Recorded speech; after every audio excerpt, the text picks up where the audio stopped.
Di sini saya akan menjelaskan tentang mineral. Apa itu mineral? Secara sederhana, mineral adalah penyusun dari batuan.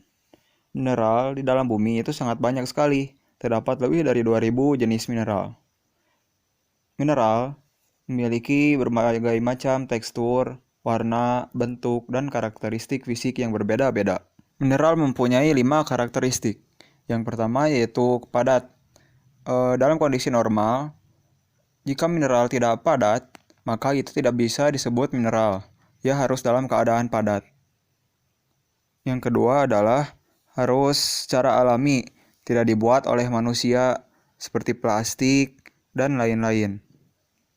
Mengapa plastik tidak disebut mineral? Karena plastik dibuat oleh manusia, tidak dibuat secara alami. Yang ketiga yaitu mineral harus inorganik atau tidak berasal dari hewan atau makhluk hidup. Batu bara tidak bisa disebut mineral karena batu bara asal usulnya berasal dari tumbuhan yang terendap.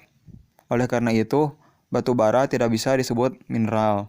Yang keempat yaitu rumus kimia tetap, artinya terdiri dari kombinasi kimia. Contohnya seperti quartz. Quartz terdiri dari silikon dan oksigen yang terikat secara bersama. Khususnya satu silikon yang terikat pada dua atom oksigen, yang semuanya kuarsa terbuat dari rumus kimia ini. Yang keempat yaitu memiliki rumus kimia yang khusus.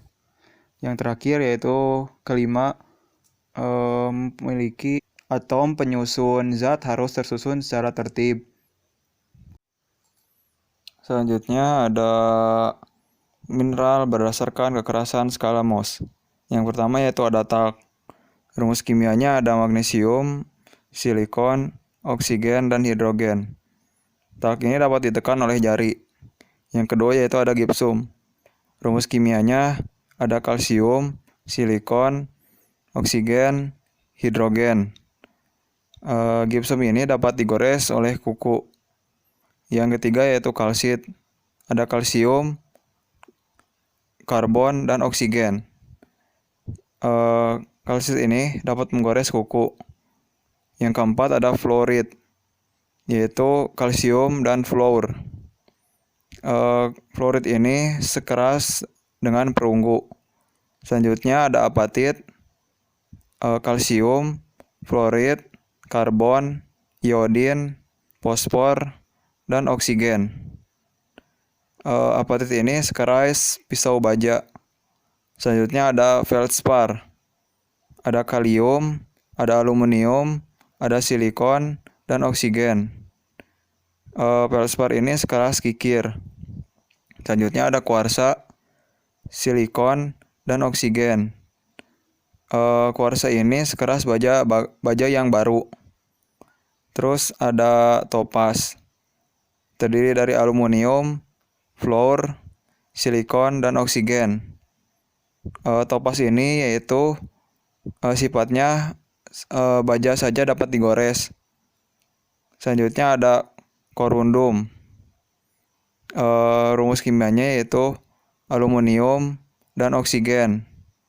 Sifatnya yaitu dapat menggores segala hal. Selanjutnya yang terakhir ada intan. Susunannya hanya karbon saja. Tetapi perbedaannya yaitu karbon di dalam intan itu berbeda dengan karbon biasa. Jika karbon biasa itu atomnya tidak melekat alias ramping saling menjauh, tetapi intan itu saling melekat karbonnya. Sifat intan ini adalah sama seperti korundum, dapat menggores segala hal. Mineral berdasarkan sifat fisik. Mineral adalah senyawa yang terbentuk oleh proses alam melalui proses geologis. Biasanya bersifat padat, mempunyai komposisi kimia, serta mempunyai sifat fisik tertentu pula. Pada umumnya, mineral bersifat padat, akan tetapi dapat juga berwujud cair atau gas. Untuk membedakan mineral yang satu dengan yang lainnya, dapat menggunakan berbagai sifat-sifatnya yang berbeda, seperti bentuknya, cara terjadinya, belahan, dan pecahannya. Mineral berdasarkan sifat kimia. Berdasarkan senyawa kimiawinya, mineral dapat dikelompokkan menjadi mineral silikat dan mineral non-silikat. Terdapat 8 kelompok mineral non-silikat. Yang pertama yaitu kelompok oksida, sulfida, sulfat, native element, halit, karbonat, hidroksida, dan fosfat. Adapun mineral silikat mengandung unsur silikat dan oksigen yang umum dijumpai dalam batuan, tidak kurang dari 2000 jenis mineral yang dikenal hingga sekarang. Namun, hanya beberapa jenis saja yang terlibat dalam pembentukan batuan. Mineral-mineral tersebut dinamakan mineral pembentuk batuan atau rock forming mineral yang merupakan penyusun utama batuan dari kerak dan mantel. Mineral pembentuk batuan dikelompokkan menjadi 4. Yang pertama yaitu silikat, yang kedua yaitu oksida, yang ketiga yaitu sulfida, dan yang keempat adalah karbonat dan sulfat. Identifikasi mineral. Mengapa kita perlu mendeskripsikan mineral? Maksudnya adalah, dengan mempelajari sifat fisik mineral, kita dapat membuat beberapa deduksi mengenai struktur kristal dan komposisi kimianya. Tujuannya untuk mempelajari sifat fisik mineral. Kita dapat mengerti kegunaan mineral dalam segi teknik karena pemakaian mineral di dalam dunia industri terutama bergantung pada sifat fisiknya. Misalnya, pemakaian intan sebagai pengasah yang baik karena kerasnya yang luar biasa. Sedangkan pemakaian kuarsa pada alat-alat elektronik disebabkan oleh piezoelektrisnya. Alasan lain untuk mengidentifikasi mineral adalah untuk membedakan mineral itu termasuk ke dalam mineral mana, seperti masuk ke mineral topas, talk, olivin, atau intan.